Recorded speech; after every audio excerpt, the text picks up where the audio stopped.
تیری تھیری یہ ہے کہ جتنی دیر زیادہ دکان کھلے گی اتنا زیادہ رزق ملے گا، جتنی دیر مسجد میں گزارے گا اتنا رزق کم ہو جائے گا، گاہک کم آئے گا۔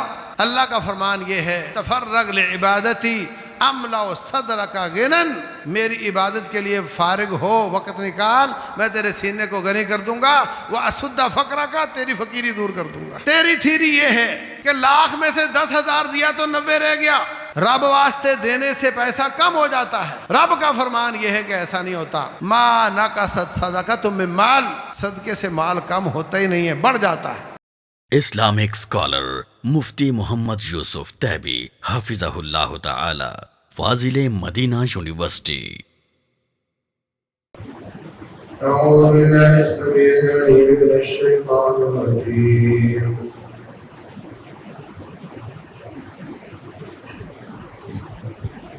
الا ان اولیاء اللہ لا خوف علیہم ولا هم يحزنون الذين آمنوا وكانوا يتقون۔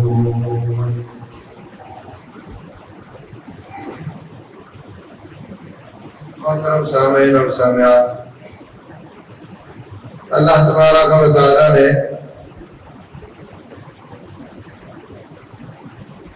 ایمان اسلام کے مختلف درجات بنائے ہیں۔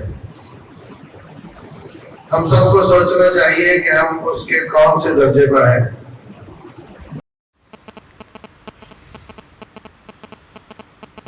تو سب سے نچلا درجہ وہ منافق کا ہے۔ منافق وہ جو بظاہر مسلمان ہے اور اندر سے وہ کافر ہے، اور مسلمانوں کے خلاف حقد رکھتا ہے، بغض رکھتا ہے، سازشیں کرتا ہے، جاسوسیاں کرتا ہے۔ اس کے بعد درجہ ہے ایسے کافر کا جو سیدھا سیدھا کفر کرتا ہے، کہتا ہے جی میں نہیں مانتا، پیدا کرنے والے کو نہیں مانتا، ان کے بھیجے ہوئے رسول کو نہیں مانتا، یہ کہتا ہے۔ ان المنافقین فی الدرک الاسفل من النار، یہ جہنم کے پیندے میں ہوں گے، منافق پیندے میں ہوں گے۔ تو یہ سب سے بدتر ہیں، کیونکہ دھوکہ پلس کفر ہے۔ جو کافر ہوتا ہے وہ کفر کے ساتھ صراحت کرتا ہے، یہ کفر کے ساتھ دھوکہ دیتا ہے۔ اس کے بعد درجہ ہے اسلام کا، نہ وہ منافق ہے نہ کافر ہے، تو مسلم ہے۔ مسلم جو ہوتا ہے یہ وہ ہے جو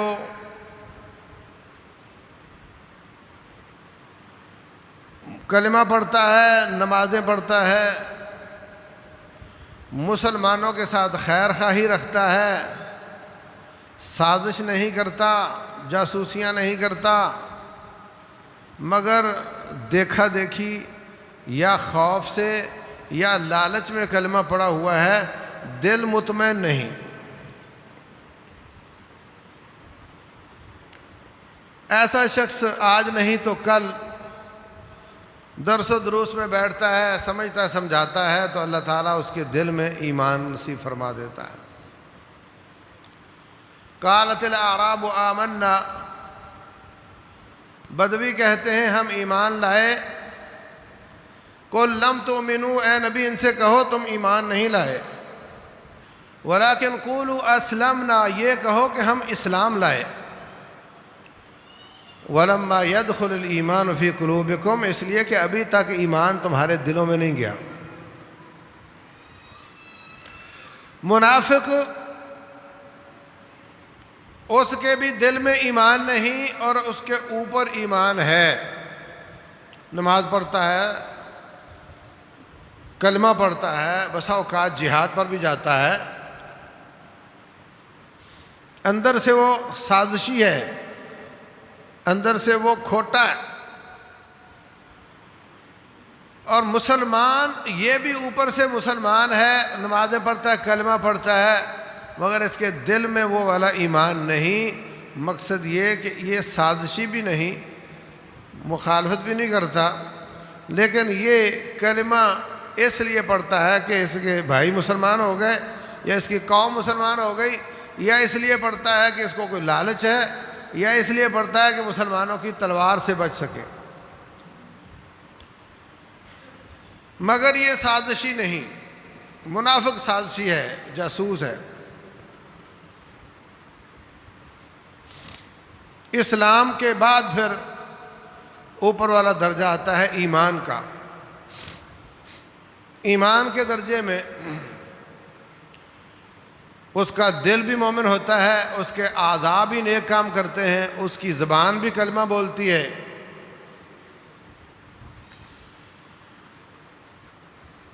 اس ایمان پر وہ عمل کرتا رہے، گناہوں سے بچتا رہے، نیکیاں کرتا رہے، تو اس کا نیکیوں کا بیلنس بڑھتے بڑھتے اس میں ایک لیول پیدا ہوتا ہے جس کا نام احسان ہے. جبریل امین آتے ہیں رسول اللہ صلی اللہ علیہ وسلم کے پاس انسانی شکل میں، آ کر پوچھتے ہیں اسلام کیا ہے؟ آپ نے فرمایا کلمہ ہے، نماز روزہ حج زکوٰۃ ہے. کہا آپ نے ٹھیک فرمایا. صحابہ کہتے ہیں کہ ہم پہلے تو اس کو جانتے نہیں بندہ کون ہے، مکے کا آدمی نہیں ہے، مدینے کا آدمی نہیں ہے. اس کے بعد پھر کالے بال اور سفید لباس ہے، اگر یہ دور سے آیا ہوتا تو اس کے کپڑے گندے ہوتے، آیا بھی ادھر سے ہی ہے. تیسری تعجب کی بات یہ ہے کہ خود ہی پوچھتا ہے، خود ہی کہتا ہے آپ نے ٹھیک فرمایا. جب آپ کو پتہ ہے تو پھر پوچھا کیوں؟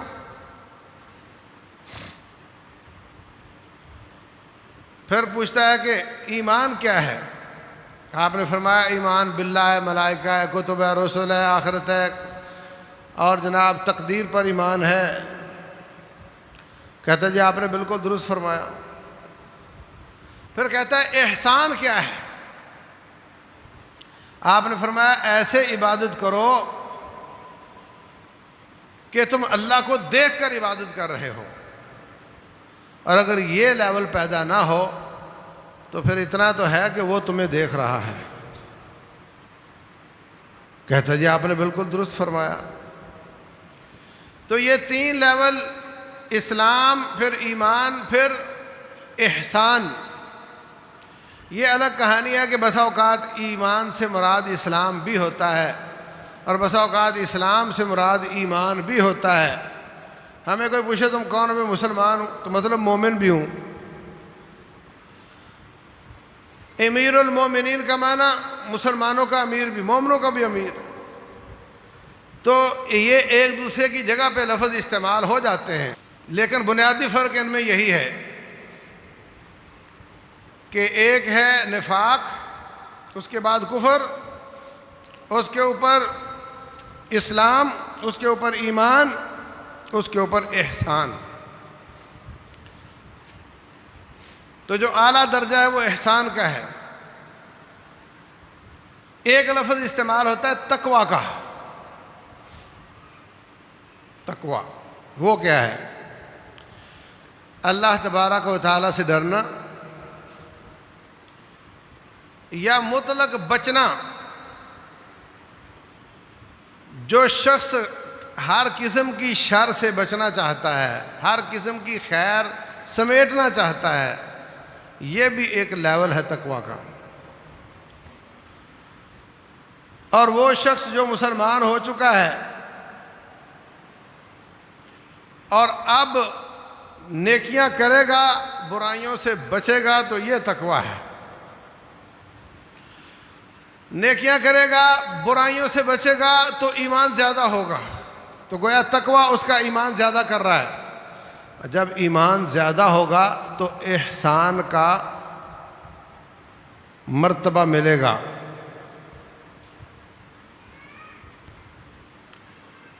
اللہ تبارک و تعالیٰ فرماتے ہیں لیس علی الذین آمنوا وعملوا الصالحات جناح فیما طعموا اذا ما اتقوا وآمنوا وعملوا الصالحات ثم اتقوا وآمنوا ثم اتقوا وأحسنوا واللہ يحب المحسنین.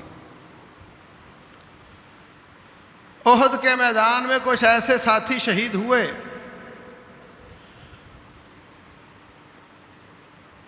یا کوئی اور میدان تھا، غالباً خیبر کا تھا.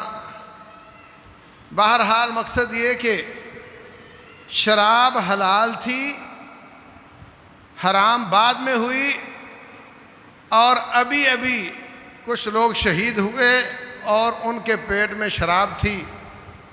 اس وقت حرام نہیں ہوئی تھی، اب حرام ہو گئی. صحابہ اکرام پریشان ہیں کہ یہ شراب پی کر شہید ہوئے تو ان کی شہادت قبول ہوگی یا نہیں ہوگی. تو اللہ تعالیٰ نے یہ آیت نازل فرمائی کہ جو گزر گئے اس حرمت سے پہلے ان کو رب گناہ نہیں دے گا. لیکن جو الفاظ کی ترتیب ہے وہ ذرا غور کریں. اذا ما اتقوا وآمنوا وعملوا الصالحات،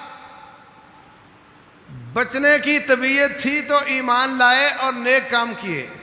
یہ تقوی پہلے ہے، ایمان اور عمل صالح بعد میں ہے.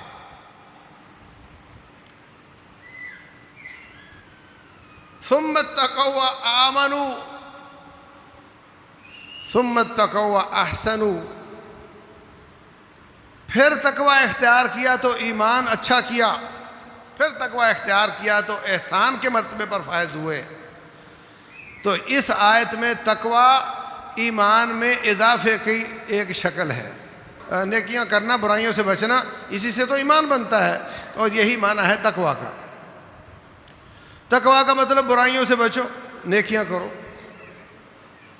اور اسی سے ایمان بڑھتے بڑھتے احسان کا درجہ مل جاتا ہے. اور ایک تقوی مطلق وہ ہے جو بسا اوقات کافر میں بھی ہوتا ہے. ایک کافر ہے تو کفر پر، مگر وہ بچنا چاہتا ہے. ایک کافر ہے اس کو پرواہ نہیں، اس کو فکر نہیں، کیسا جا رہا ہے، کیا ہو رہا ہے، میں کفر پر رہا تو کہاں جاؤں گا، یہ ساتھ والے جو اسلام مذہب ہے، عیسائیت یہودیت ہے، یہ کیا ہیں، وہ عیسائی یہودی ہیں تو کیوں ہیں، وہ مسلمان ہیں تو کیوں ہیں، میں کافر ہوں، مشرک ہوں تو کیوں ہوں، یہ سوچ ہی اس میں نہیں ہوتی. اس کو اللہ ہدایت نصیب نہیں کرتا. جس کے دل میں یہ سوچ ہوتی ہے وہ اپنے والدین اور قبیلے والوں کا مقلد نہیں ہوتا، بلکہ وہ سوچتا ہے، وہ بچنا چاہتا ہے، جہاں اس کو خیر ملے وہ لینا چاہتا ہے.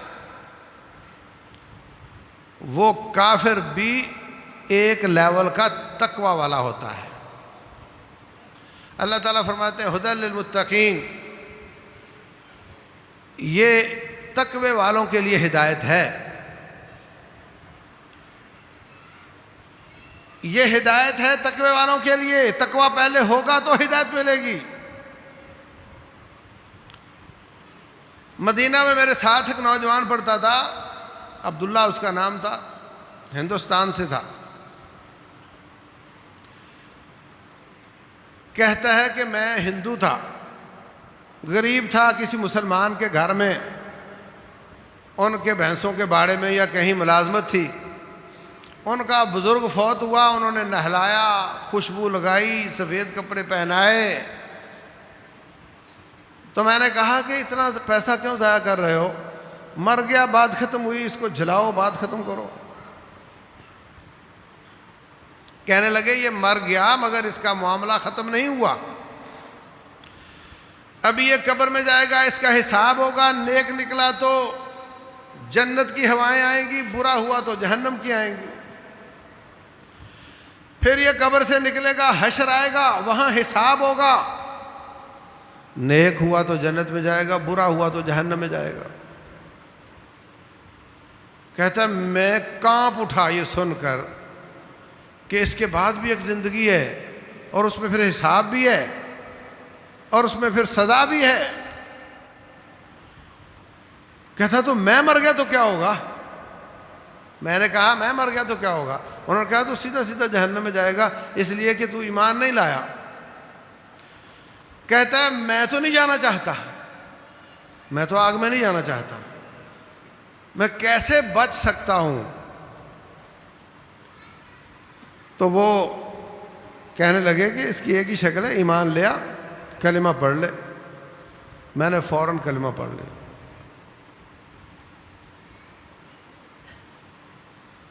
پھر مجھے والدین کو پتہ چلا، میری پٹائی کی، پھر مندر والوں نے مجھے نوکری دے دی، مندر کی نوکری کی،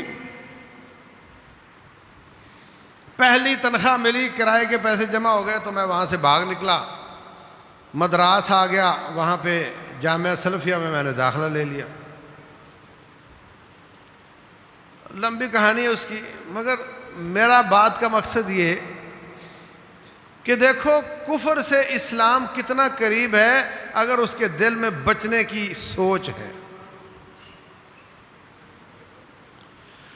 ڈاکٹر ذاکر نائک صاحب پر بڑے ان کی دعوت سے لوگ مسلمان ہوتے ہیں۔ ہندوستان میں ایک دائیوں کا اور گروپ ہے، وہ بھی اسی طرح لوگوں کو بہت مسلمان کرتا ہے۔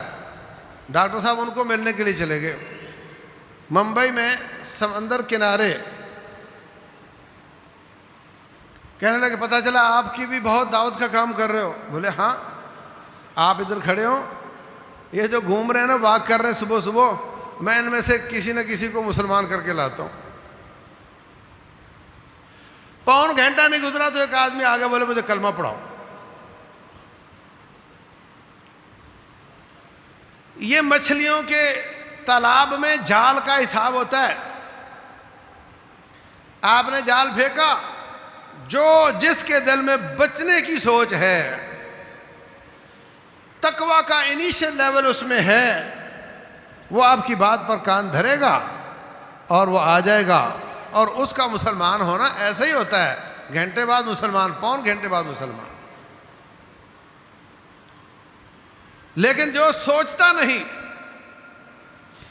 کہ میں کیسا جا رہا ہوں، میرا کیا بنے گا، میرا نتیجہ کیا نکلے گا، میری روش کیسی ہے، جس میں یہ سوچ نہیں، وہ مسلمان بھی ہو تو تقویٰ سے خالی ہوتا ہے۔ جو آیا ہضم کر گیا، جو لوٹ گسور چوری سود، جو برابر، ہر چیز برابر، سوچ ہی ختم ہے کہ کیا ہونا چاہیے۔ سبحان اللہ،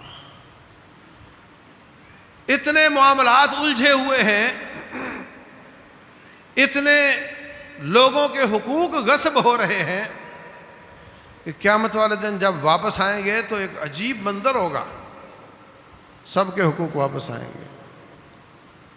جس نے کسی کی ٹرالی سے گنا کھینچا ہوگا، وہ پورے لمبے سفر میں کون تھا، کدھر گیا، ساری کائنات کا کوئی جج اس کو واپس نہیں لا سکتا، مگر میرا رب ایک ذرے ذرے کا حساب لے گا۔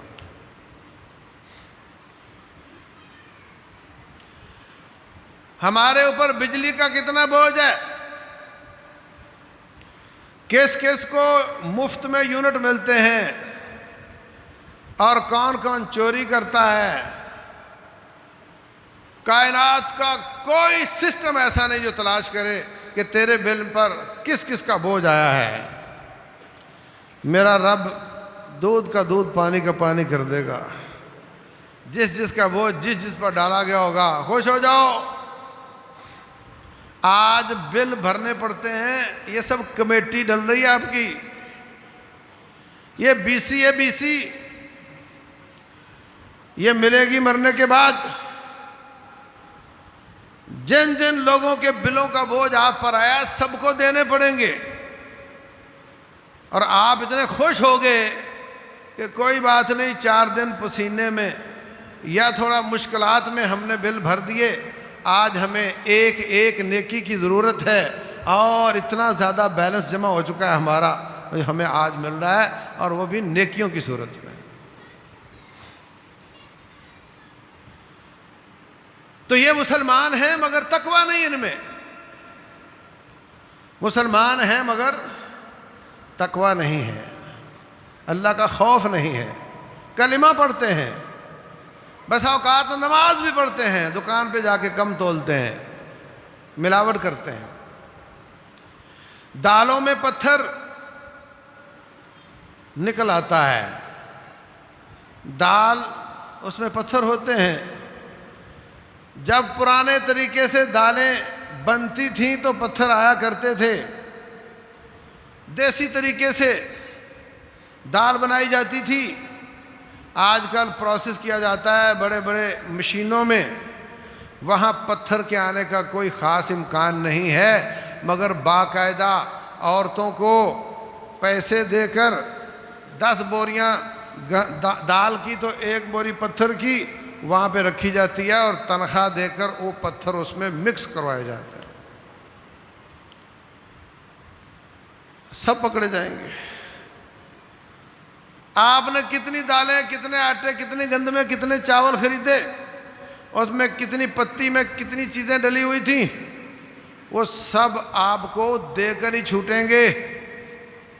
فَمَن يَعْمَلْ مِثْقَالَ ذَرَّةٍ خَيْرًا يَرَهُ، ایک ایک ذرے کا حساب ہوگا، ایک ایک ذرے کا حساب ہوگا۔ ذرہ انسان کی آنکھ دیکھ نہیں سکتی، اتنا چھوٹا ہوتا ہے، اس کا حساب ہوگا۔ اللہ اکبر، کوئی ظلم نہیں ہوگا، سب کو انصاف ملے گا، وہ دن آنے والا ہے۔ اور یہ خوشی صرف مومنوں کے لیے ہے جن کا عقیدہ ہے کہ مرنے کے بعد ایک دن آنے والا ہے۔ تو ایک تقویٰ وہ کافر میں بھی ہوتا ہے، جس کی وجہ سے وہ ایمان کی اسلام کی طرف آتا ہے۔ الا ان اولیاء اللہ لا خوف علیہم ولا هم یحزنون، اللہ کے ولی، ان پر کوئی خوف اور غم نہیں ہوگا۔ الذین آمنوا وکانوا یتقون، جو ایمان لائے اور اس سے پہلے وہ ڈرنے والے تھے، بچنے والے تھے۔ جو شخص بچنا چاہتا ہے اس کے مسلمان ہونے میں دیر نہیں لگتی، وہ انتظار میں ہوتا ہے کوئی شخص اس کے پاس آئے، اس کو ٹھیک طریقے سے بتائے، ایسے ٹھوکر لگتی ہے، ایسے ٹھیک ہو جاتا ہے۔ اللہ اکبر۔ تو اللہ تبارک و تعالیٰ نے جو وعدہ کیا ہے،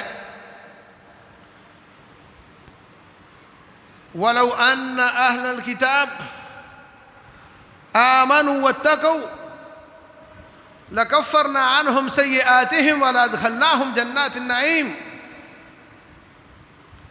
اگر اہل کتاب ایمان لاتے اور تقوی اختیار کرتے، ہم ان کے گناہوں کو معاف کر دیتے، ان کو جنتوں میں ڈال دیتے۔ وَلَوْ أَنَّهُمْ أَقَامُوا التَّوْرَاةَ وَالْإِنْجِيلَ وَمَا أُنزِلَ إِلَيْهِمْ مِنْ رَبِّهِمْ، اگر وہ تورات کو قائم کرتے، انجیل کو قائم کرتے، اور جو کچھ ان کی طرف اللہ کی طرف سے نازل ہوا ہے اس پر عمل کرتے، لَأَكَلُوا مِنْ فَوْقِهِمْ وَمِنْ تَحْتِ أَرْجُلِهِمْ، اوپر سے بھی کھانا آتا، زمین سے بھی کھانا نکلتا۔ مِنْهُمْ أُمَّةٌ مُقْتَصِدَةٌ، ان میں کچھ لوگ درمیانے درجے کے ہیں اور بہت زیادہ لوگ رب کی بغاوت کرنے والے ہیں۔ تو میرے عزیز بھائیوں، اللہ تبارک و تعالی تمام خزانوں کا مالک ہے۔ ہماری زندگی میں 2 مثالیں آپ کے سامنے ہیں۔ سعودی عرب پاکستان میں مانگنے آتے تھے، پاک و ہند اکٹھا ہوتا تھا، تو ممبئی اور کراچی یہ ان کے قریب پڑتے تھے، اور آ کر مانگتے تھے، ذات کے لیے بھی مانگتے تھے، مسجد مدرسے کے لیے بھی مانگتے تھے۔ میں کئی لوگوں کو ملا ہوں، وہ کہتے مسجد میں آ کر کھڑا ہو جاتا، مدینے کا باسی، جدے کا باسی، آ کر کہتا جی السلام علیکم، وعلیکم السلام، جوار نبی کہتا، اور اردو آتی نہیں تھی، ہم سمجھ آتے کہ یہ نبی صلی اللہ علیہ وسلم کے پڑوس سے آیا ہے، بس نظر آتا ہے کہ اس کو چاہیے، پتہ نہیں مسجد کے لیے چاہیے، مدرسے کے لیے یا ذات کے لیے، بس اس کو کچھ چاہیے، لوگ اس کا تعاون کرتے تھے۔ مولانا امرتسری رحمۃ اللہ علیہ آپ کے شہر کے ثناء اللہ امرتسری رحمہ اللہ، ان کا ایک میگزین نکلتا تھا، اور بھی میگزین نکلتے تھے ہندوستان سے، اس میں باقاعدہ لکھا رہتا تھا کہ اتنے پیسے ہم نے اس مہینے مکے اور مدینے کے مدرسے کے لیے بھیجے ہیں۔ آج بھی دارالحدیث مکہ اور دارالحدیث مدینہ، وہ دو مدرسے آج بھی قائم ہیں، آج بھی ہندوستان کا ہی مطلب مسلمانوں کا ہی ان پر کنٹرول ہے، یہ یہاں کے خرچے سے وہاں چلتے تھے۔ غربت اتنی تھی، حالات اتنے خراب تھے، نہ عزت نہ جان نہ مال کچھ محفوظ نہیں تھا۔ صحابہ کرام کے قبروں کی عبادت ہوتی تھی۔ اللہ تبارک و تعالیٰ نے توفیق دی ابن عبد الوہاب رحمۃ اللہ علیہ کو، انہوں نے وہاں کے علاقے کے جو مختلف سلطنتیں تھیں، یہ سعودی عرب میں کوئی 5-7 حکومتیں تھیں، اور جو بڑے علاقے کا ذمہ دار تھا اس سے بات کی کہ حرمین میں اللہ کے ساتھ شرک ہو رہا ہے، اس کا کوئی حل نکالا جائے۔ ساتھ مل گئے اور کہا ہم آپ سے حکومت نہیں مانگیں گے، ہم صرف خیر چاہتے ہیں۔ انہوں نے محنت کی، اس علاقے میں اللہ کو اللہ کا حق دلایا گیا۔ رسول اللہ صلی اللہ علیہ وسلم فرماتے ہیں معاذ یہ بتاؤ کہ اللہ کا بندوں پر کیا حق ہے اور بندوں پر اللہ کا کیا حق ہے؟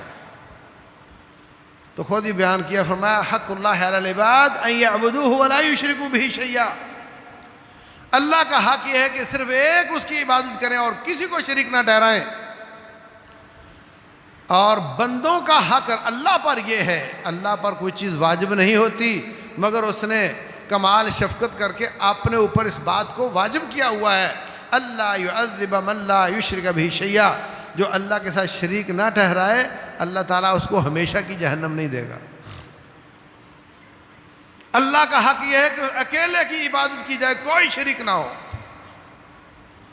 جب اللہ کو اللہ کا حق دلایا گیا، اللہ نے آخرت میں جو جہنم سے بچانا ہے وہ بچانا ہے، دنیا میں احسان یہ کیا کہ بندوں کو بندوں کے حقوق واپس کروا دیے۔ آج آپ دیکھو، آپ 10 کروڑ کی گاڑی لے کر 1500 کلومیٹر اکیلے سفر کر جاؤ، آپ کو کوئی پریشانی نہیں ہوگی، آپ کے حق محفوظ ہیں۔ 1000 کلو سونا جس دکان میں ہے اس کا شٹر ڈاؤن کیے بغیر نماز پڑھنے چلے جاتے ہیں، پیچھے سے کوئی چوری نہیں ہوتی۔ بندوں کے حق بندوں کو رب نے دلائے، جب بندوں نے رب کا حق اس کو دیا، اور پھر کیا ہوا؟ جو یہاں مانگنے آتے تھے لَأَكَلُوا مِن فَوْقِهِمْ وَمِن تَحْتِ أَرْجُلِهِمْ، نیچے سے بھی اللہ نے خزانے نکال دیے، آسمان سے بھی خزانے نازل کر دیے۔ آج پوری دنیا میں سب مسلمانوں میں زیادہ اکانومی اگر مضبوط ہے تو ان کی ہے۔ وہ گدھوں اور اونٹوں پہ سفر کرنے والے، گھوڑوں کو استعمال کرنے والے آج، اور صرف 1-2 دن 10 دن 100 سال ہونے جا رہا ہے، اللہ تعالیٰ کا فضل و کرم ہے۔ دوسرا ملک ہمارے پڑوس میں، پہلے 6 سال افغانستان کے، اس کے بعد تقریباً 20 سال دشمن کے قبضے کے، اور اس کے بعد دوبارہ ان کا دور شروع ہوا ہے۔ ان میں بڑی کمزوریاں ہیں، لیکن جتنا قدر ان کو اسلام کا پتہ ہے، ایمان اسلام کو، حدود کو نافذ کر رہے ہیں. اور آپ دیکھ لو 40 سال سے جنگ زدہ ملک، ان کی کرنسی ہم تقریباً 4 روپے دیں تو ان کا 1 ملتا ہے، اور 1 روپیہ بھی پورے ملک پر قرض نہیں ہے، اور اپنے فیصلے وہ خود کرتے ہیں. پوری ہمارے ہاں تو یہ مصیبت پڑی ہوئی ہے نا کہ بھائی پاکستان بلیک لسٹ ہو گیا تو باقی ملکوں سے تعلقات ٹوٹ جائیں گے، اور پاکستان ڈیفالٹ ہو گیا تو پھر باقی ملکوں کے ساتھ تعلقات کا کیا بنے گا؟ انویسٹر اپنی انویسٹمنٹ نکال لیں گے، پھر ہمارا کیا بنے گا؟ ان کے ساری دنیا کے ملکوں سے کوئی تعلقات نہیں ہے، ان کو کوئی تسلیم نہیں کرتا، اور وہ خوشحال اپنا کام چلا رہے ہیں. وجہ کیا ہے؟ وجہ یہ ہے آمنوا واتقوا، ایمان لاؤ اور اللہ سے ڈرو. اللہ تبارک و تعالیٰ پھر انعام دیتا ہے. فرمایا وَلَوْ أَنَّ أَهْلَ الْقُرَىٰ آمَنُوا وَاتَّقَوْا، اگر بستیوں والے، تمام کائنات کے لوگ اللہ پر ایمان درست کر لیں، اللہ سے ڈرنے لگ جائیں، لَفَتَحْنَا عَلَيْهِمْ بَرَكَاتٍ مِّنَ السَّمَاءِ وَالْأَرْضِ، ہم آسمان اور زمین سے برکتوں کے دروازے کھول دیں گے. ہم تو مائل بے کرم ہیں، کوئی سائل ہی نہیں، راہ دکھلاویں کسے، راہ رب منزل ہی نہیں. وہ تو چاہتا ہے، وہ تو سب کا رزق دیتا ہے، کافر کا رزق بھی بند نہیں کرتا. انسانوں نے سودی معیشت کے ظلم کے ساتھ کچھ لوگوں کو وہ جہاز بھر بھر کے پیسہ باہر لے جا رہے ہیں، اور کچھ بیچارے بل لے کر خودکشیاں کر رہے ہیں. یہ جو ناانصافی ہے یہ سودی معیشت کی وجہ سے. سودی معیشت سے غریب غریب تر ہوتا ہے اور امیر امیر تر ہوتا ہے. سودی معیشت سے فیکٹریاں، ملیں برباد ہو جاتی ہیں. سودی معیشت سے روپیہ ڈاؤن ہو جاتا ہے. جب روپیہ ڈاؤن ہوتا ہے، ایکسپورٹ امپورٹ کا کام ڈسٹرب ہوتا ہے. جب مال نہیں جاتا تو پھر بنائے کون؟ جب بنتا نہیں تو مزدور کو مزدوری نہیں ملتی، مزدور پھر اس کیفیت میں آ جاتا ہے. یہ سارا کیا دھرا سودی معیشت کا ہے، اور یہ بندوں کا کام ہے.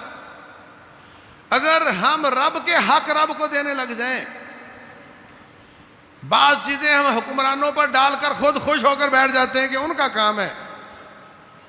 شرک سے بچنا کس کا کام ہے؟ نماز پڑھنا کس کا کام ہے؟ کم تولنے سے بچنا کس کا کام ہے؟ جھوٹ بولنے سے بچنا کس کا کام ہے؟ ملاوٹ سے بچنا کس کے بس میں ہے؟ حکومت زور لگاتی رہ جائے، آپ باز نہ ہو تو کیا کر سکتی؟ یہ تو اپنے ہاتھ کو ہم نے خود روکنا ہے. آوے کا آوا بگڑا ہوا ہے. ایک دکاندار ایک اس کے سامنے بیٹھا ہوا موچی جوتی بنا رہا ہے، اور مطلب نیچے سے نیچے چلے جاؤ، اوپر سے اوپر چلے جاؤ، جس کا جتنا داؤ چلتا ہے وہ بھر کے لگا دیتا ہے، کوئی کمی نہیں چھوڑتا الا ماشاء اللہ. تو بھائیو، ایسی صورت میں برکات نہیں آیا کرتی، ایسی صورت میں برکات اٹھا لی جاتی. ہم اسباب کو گالیاں دیتے ہیں، حقیقت میں وہ مسبب الاسباب کی طرف سے سزا ہوتی ہے ہمارے گناہوں کی، ہم اس کی طرف توجہ نہیں دیتے. اللہ تعالیٰ فرماتے ہیں وَمَنْ أَعْرَضَ عَنْ ذِكْرِي فَإِنَّ لَهُ مَعِيشَةً ضَنْكًا، جو میرے کتاب و سنت کو چھوڑ کے زندگی گزارے گا میں اس کی معیشت کو تنگ کر دوں گا. روٹی ملتی رہے گی کیونکہ امتحان ہے، رب روٹی کافر کی بھی بند نہیں کرتا، مگر حالت خراب ہوگی. آئے ہو رب کو خوش کرنے کے لیے، آئے ہو دنیا میں عبادت کرنے کے لیے، وہ نہیں کر سکو گے. بس کماؤ کماؤ کھاؤ، کماؤ کھاؤ اور بس مر جاؤ، اپنا مقصد بھول جاؤ گے. تو میرے بھائیوں، رب فرماتے ہیں تمہاری بدعمالیوں کی وجہ سے میں تمہارا گلا دباتا ہوں، میں تمہاری معیشت تنگ کر دیتا ہوں۔ اب گالیاں دو حکمرانوں کو یا کسی اور کو، فائدہ نہیں ہے۔ ہم نے کتاب و سنت کو چھوڑ کر زندگی گزارنا شروع کی ہوئی ہے، ہم اس پر عمل نہیں کرتے۔ اور یاد رکھو ہمارے ایمان کا فائدہ دنیا میں بھی ہے، آخرت میں بھی ہے۔ اولئک الذین آمنوا ولم یلبسوا ایمانہم بظلم اولئک لہم الامن وہم مہتدون۔ جو ایمان لاتے ہیں اور شرک نہیں کرتے ان کے لیے سکون اور اطمینان اور امن ہے، دنیا میں بھی اور آخرت میں بھی۔ کیا کم تولنا ایمان کا تقاضا ہے؟ یہ بے ایمانی کا تقاضا ہے۔ نہ آمنو ہمارا ٹھیک ہے، نہ واتقوا ہمارا ٹھیک ہے۔ ایمان کا تقاضا یہ ہے کہ ہم اپنی ان تمام نافرمانیوں سے بچیں۔ واتقوا کا تقاضا یہ ہے اللہ تعالیٰ کی بغاوتوں سے بچیں۔ ہم دونوں کے تقاضے پورے نہ کریں پھر ہمارے گھروں میں برکات کیسے آئے؟ اللہ تبارک و تعالیٰ فرماتے ہیں وَمَن يَتَّقِ اللَّهَ يَجْعَلْ لَهُ مَخْرَجًا وَيَرْزُقْهُ مِنْ حَيْثُ لَا يَحْتَسِبُ۔ جو اللہ سے ڈرتا ہے اللہ اس کے لیے تنگیوں سے نکلنے کی گنجائش بنا دیتا ہے۔ جو اللہ سے ڈرتا ہے اس کی تنگیاں فراخی کے ساتھ تبدیل ہو جاتی ہیں۔ رزق کی تنگی، بیماریوں کی تنگی، گھر کی تنگی، جس بات نے آپ کو تنگ کر رکھا ہے وہ سارے تنگیاں ختم ہو جائیں گی اگر ہم اللہ تعالیٰ سے ڈرنے لگ جائیں۔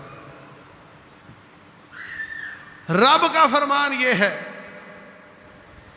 کہ مجھ سے ڈرو گے تو تمہاری تنگیاں دور ہو جائیں گی، اور تیرا فرمان یہ ہے کہ جھوٹ کے بغیر تجارت نہیں چلتی،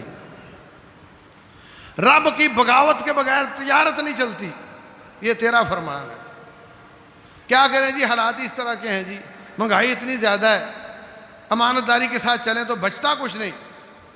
یہ تیری تھیری ہے کہ بے ایمانی کے ساتھ رزق حاصل ہو سکتا ہے، اور رب کا فرمان یہ ہے کہ نہیں، ایمان اور تقوی کے تقاضے پورے کرنے کے ساتھ تیری تنگیاں دور ہوں گی۔ تیری تھیری یہ ہے کہ جتنی دیر زیادہ دکان کھلے گی اتنا زیادہ رزق ملے گا،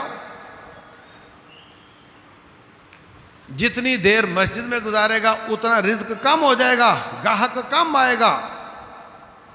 اللہ کا فرمان یہ ہے تفرغ لعبادتی املا صدرک غنى، میری عبادت کے لیے فارغ ہو، وقت نکال، میں تیرے سینے کو غنی کر دوں گا، واسد فقرک، تیری فقیری دور کر دوں گا۔ تیری تھیری یہ ہے کہ 1,00,000 میں سے 10,000 دیا تو 90 رہ گیا، رب واسطے دینے سے پیسہ کم ہو جاتا ہے۔ رب کا فرمان یہ ہے کہ ایسا نہیں ہوتا۔ ما نقصت صدقۃ من مال، صدقے سے مال کم ہوتا ہی نہیں ہے، بڑھ جاتا ہے۔ صدقے سے مال بڑھتا ہے، تیری نظر کہتی کم ہوتا ہے۔ اتنے فرق ہے تیرے اور تیرے رب کے، ایمان کہاں ہے؟ ایمان کہاں ہے؟ ایمان کے تقاضے کہاں ہیں؟ یہ کہہ دینا کہ میرا رب پر ایمان ہے، اندر نہیں ہے، اوپر سے ہی ہے۔ ہاں جی ہم تو اللہ کو مانتے ہیں، اللہ کو مانتے ہیں، تو یہ جو میں نے باتیں بتائی ہیں رب یہ فرماتا ہے، وہ کیوں نہیں مانتے؟ برکات لانے کے لیے ایمان بھی ٹھیک ہونا ضروری ہے، تقوی بھی ٹھیک ہونا ضروری ہے۔ وہ 3 لوگوں کا واقعہ آپ نے بچپن سے پڑھ رکھا ہے۔ غار میں گئے، پہاڑ سلائیڈ کر گیا، تینوں نے اللہ کے خوف کے واقعات رب کو سنائے۔ یا اللہ میں تجھ سے ڈر گیا تھا، اللہ تبارک و تعالیٰ نے پتھر ہٹا دیا، تنگیوں سے فراخی عطا فرما دی۔ اللہ اکبر۔ بخاری شریف کی حدیث ہے ایک آدمی لوگوں کے کفن چوری کرتا تھا، مارنے لگا تو کہنے لگا بچوں تم جانتے ہو میں کتنا گناہگار ہوں، اگر اللہ نے مجھے پکڑ لیا تو چھوڑے گا نہیں، کوئی ایسی ترکیب لگاؤ کہ اللہ مجھے پکڑ نہ سکے۔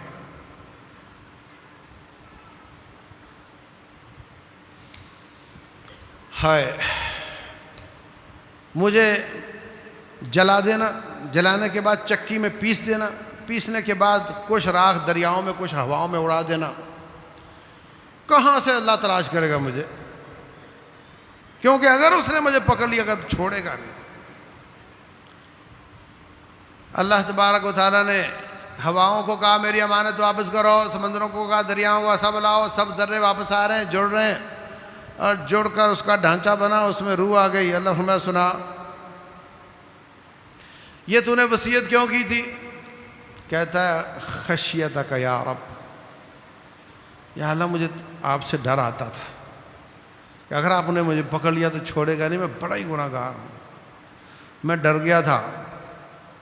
اللہ فرماتے ہیں ڈر گیا تھا، جب میں نے تجھے معاف کر دیا۔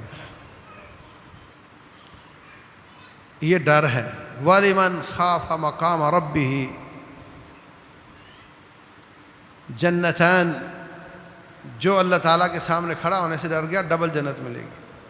اور یہ خوف تیرے ہر انگ میں ہونا چاہیے، تیرے ذرے ذرے میں ہونا چاہیے، تیرے صبح شام دوپہر میں ہونا چاہیے، تیری ہٹی دکان پہ ہونا چاہیے، ہر وقت رب کا خوف۔ موبائل دیکھتے وقت ہونا چاہیے، بازار میں چلتے وقت ہونا چاہیے، تولتے وقت بھی ہونا چاہیے۔